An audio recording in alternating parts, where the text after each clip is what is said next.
Terra Viva, a checkup on the environment.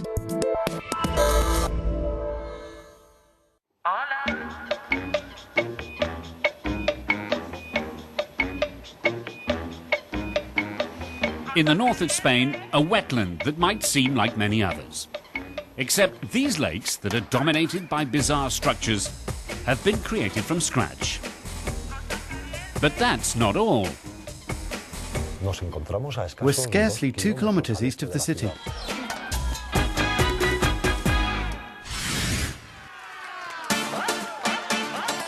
The city is Vitoria-Gasteiz, the political capital of Spain's Basque country. It's compact with 240,000 inhabitants, and here the key words are sustainable development.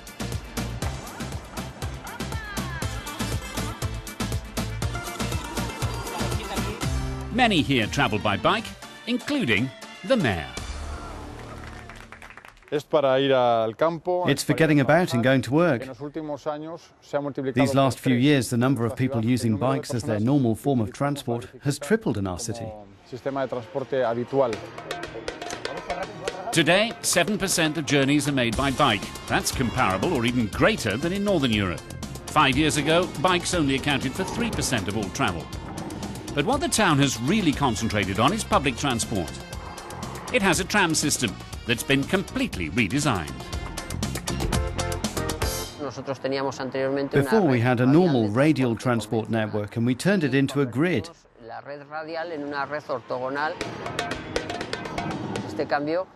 The change was made in one single day, October the 30th, 2009. That was a complete turnaround because we had to change 60% of the tram stops from one day to the next. The green ideas are developed here at the Centre of Environmental Studies.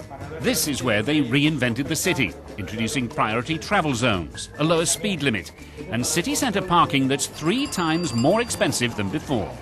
Winning the label Green Capital from the European Commission is a first for Spain and Southern Europe as a whole. It's important to note what feelings this title Green Capital has encouraged. Vitoria's civic pride felt by citizens as part of this city and this community. If Vitoria-Gasteiz has always considered itself a green town, from now on it's something the whole world will know. And that pride is not difficult to find.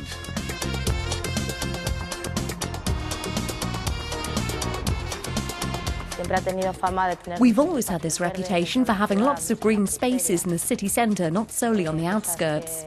I used to live in Barcelona and people used to complain lots there was no park and they couldn't walk their dog and sit on a bench in the shade of a tree. Now that's something Vitoria always had.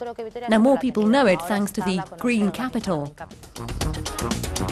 She's part of a network of volunteers that the city relies on. They've kept residents informed, organised games for children and the planting of trees in the green belt. I think it's worked well because many people have joined voluntary groups to support their activities. We can do our bit to bring some green to inhabitants.